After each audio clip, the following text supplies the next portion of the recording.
Welcome back. Break के बाद एक मरतबा फिर आपको वर्ल्ड वाइज में खुशामदीद कहते हैं और अब आपको लेकर चलते हैं उस मुल्क की तरफ जिसका नाम है स्वीडन। और स्वीडन में मुल्क की तारीख का एक बदतरीन वाकया पेश आया है और इससे बड़ी मास शूटिंग या मास किलिंग या इज्तिमाई कत्ल की वारदात जो फायरिंग के जरिए हो, वो इससे पहले इतनी बड़ी वारदात इस मुल्क में कभी भी नहीं हुई है। जी, मंगल के रोज स्वीडन के शहर ओरेब्रो में मुल्क की तारीख का यह बदतरीन वाकया पेश आया। एक 35 साल का शख्स, उसने एक स्कूल में दाखिल होकर फायरिंग कर दी और इस वाकये में हमला आवर समेत 12 अफराद हलाक हुए। स्वीडन के वजीर आजम ने उसे मुल्क की तारीख का बदतरीन वाकया करार दिया। इस हवाले से अब तफसीलात जानते हैं। स्वीडन में हमारे नुमाइंदे हैं जुबैर हुसैन, उनसे हम बात करते हैं। अस्सलाम वालेकुम जुबैर, बहुत शुक्रिया आपका प्रोग्राम के लिए, आपने वक्त निकाला। सबसे पहले तो अगर इस वाकये की तफसील के बारे में हमें आप बताएं, ये जो स्कूल था ये किस किस्म का स्कूल था जिसमें फायरिंग की गई, किस तरह का स्कूल है, किस उम्र के तालिब इल्म वहां पढ़ते हैं? जी, ये जो स्कूल है इसे स्वीडिश जबान में कॉमवुक्स वुक्सन उत्बिल्डिंग यानी कि तालीम बालगा का एक स्कूल कहा जाता है।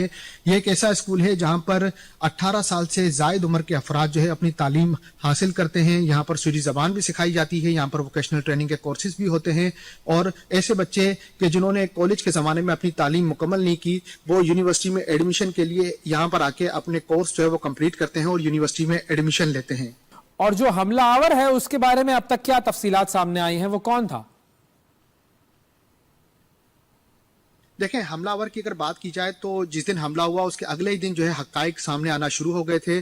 35 साल शख्स ये बताया जा रहा है जिसका नाम रिकार्ड एंडरसन है। इसके मुतालिक जो पुलिस की रिपोर्ट सामने आई है, ये शख्स जो है वो नफ्सियाती मसाइल का शिकार रहा है।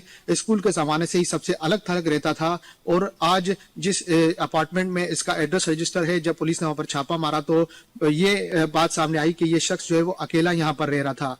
जब इसकी आमदनी या रोजगार की बात की जाए तो ये तकरीबन पिछले कई सालों से 3 सालों से जो है इसने जो है वो अपना टैक्स जो है ना कभी सोसाइटी के अंदर घुलता मिलता था, ना पड़ोसियों को पता था कि ये शख्स यहाँ पर रह रहा है, या इसका नमाने से ही आइसोलेट रहता था। उसके जो नजदीकी रिश्तेदार या दोस्त हैं उनका यही कहना है कि ये नफ्सियाती मसाइल का शिकार रहा है। अच्छा, लेकिन क्या क्या ये बात कोई सामने आई तहकीक में, पुलिस की तरफ से जो तहकीकात की जा रही है उसमें क्या ये बात कोई सामने आई है कि इसके हमले का मकसद क्या था?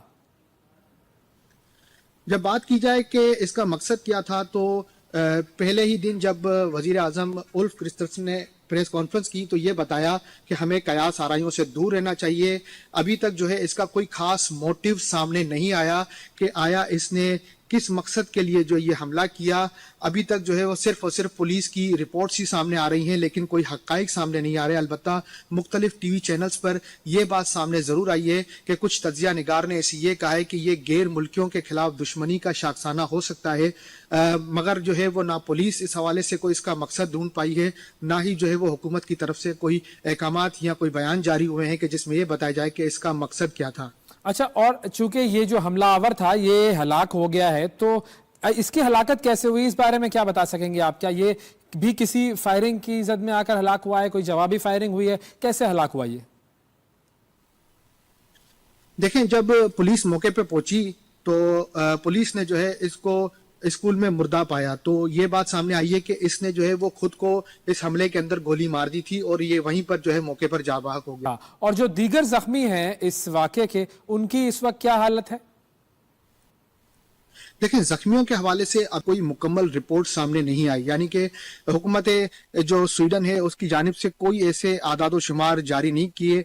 मुख्तलिफ मीडिया पे सिर्फ यही रिपोर्ट आ रही है कि जो जख्मी हैं उनकी तादाद अभी तक नामालूम ही बताई जा रही है। यहाँ तक कि मरने वालों की भी आइडेंटिफिकेशन कुछ इस तरीके से हुई कि जब उनके लवाइकीन मौके पर पहुंचे हैं तो ये चीज़ें सामने आई हैं कि कुछ गैर मुल्की थे जो जाँ बाक हुए हैं इस मामले में। अभी आज की रिपोर्ट है उसके अंदर अगर देखा जाए तो एक शख्स जिसकी शादी होने वाली थी इस समर में, उसका नाम सलीम बताया जाता है, वो भी इस हमले में शहीद हुआ। तो ये चीज़ें ऐसी हैं कि कितने जख्मी हैं, उनकी सूरत हाल क्या है, ये बताना थोड़ा मुश्किल है क्योंकि मीडिया पर अभी तक कोई इस तरह की रिपोर्ट्स नहीं आई हैं और ना ही हुकूमत की तरफ से बताया जा रहा है कि जख्मियों की नौयत क्या है। अलबत्ता पुलिस की प्रेस कॉन्फ्रेंस से बात सामने आई थी कि जो हालत है वो काफ़ी नाजुक है और अमवात में इजाफा हो सकता है, लेकिन उसके बाद से अब तक कोई अमवात के अंदर कोई इजाफे की बात नहीं की जा रही। اچھا اب ہم آتے ہیں ذرا گن لاز کو ڈسکس کرتے ہیں. مجھے یہ بتائیے اب جیسے امریکہ کی اگر ہم بات کریں وہاں پر ماس شوٹنگز اور ماس کلنگز ہوتی رہتی ہیں, آئے دن ہم دیکھتے ہیں کہ کسی اسکول میں گھس کر کوئی شخص فائرنگ کرتا ہے, بہت سارے لوگوں کی ہلاکتیں ہوتی ہیں, لیکن گن لاز وہاں پر جو ہیں وہ نہیں بنتے. سویڈن میں گنز کے حوالے سے کیا قوانین ہیں؟ دیکھیں سویڈن میں اگر اسلحے کی بات کی جائے تو اسلحہ جو ہے وہ یہاں پر لائسنس آسانی سے ملتا ہے, کیونکہ یہاں جو ہے وہ اسکول کے اندر جو ہے بچوں کو جو ہنٹنگ اسکلز ہوتے ہیں یا ہنٹنگ کے اسکول ہوتے ہیں وہاں پر بچوں کو لائسنس بھی ملتے ہیں ہتھیاروں کے. اور یہ 18 سال کی عمر کے بعد جو ہے ایک شخص عام آدمی جو ہے اپنے لائسنس کے لیے اپلائی کر سکتا ہے. جب اس کی بات کی جائے کہ اس شخص کے پاس کون سا اسلحہ تھا, تو اس کے پاس جو ہے وہ شکار کرنے والا ہتھیار تھا, لیکن ایک نیم آٹومیٹک جو جدید ہتھیار ہوتے ہیں ان میں یہ اسلحہ شمار ہوتا ہے. اس وجہ سے جو ہے تھوڑی سی یہاں پر مختلف قسم کی آپ سمجھیں کہ ڈیبیٹ چل رہی ہے کہ ایک نفسیاتی شخص کو کس طریقے سے ایک اسلحے کا لائسنس ایشو کیا گیا, کیونکہ اسلحے کے لائسنس کی جو مین ریکوائرمنٹ یہ ہے کہ بندہ 18 سال کا ہو. اگر وہ بچے کو جو ہے وہ مدد کرتے ہیں کہ بھائی اب اس نے ہنٹنگ کا کورس کر لیا ہے تو یہ اسلحے کے لائسنس لے سکتا ہے. تو اس شخص کے بارے میں یہ کہا جا رہا ہے کہ یہ نفسیاتی مسائل کا شکار تھا. اگر یہ نفسیاتی مسائل کا شکار تھا تو کس طریقے سے پولیس نے جو ہے اس کو اسلحے کا لائسنس ایشو کیا, اس پر بات یہاں پر جاری ہے اور دیکھتے ہیں کہ کیا نتائج سامنے آتے ہیں کہ کس طریقے سے اس کو اسلحے کا لائسنس دیا گیا. اور فائنلی یہ بھی بتائیے گا کہ اب چونکہ یہ واقعہ ہوا ہے سویڈن کی تاریخ کا بدترین واقعہ ایسے کہا جا رہا ہے, تو اب حکومت گن لاز کے حوالے سے کیا مزید اقدامات کر رہی ہے تاکہ اس طرح کے واقعات آئندہ نہ ہوں؟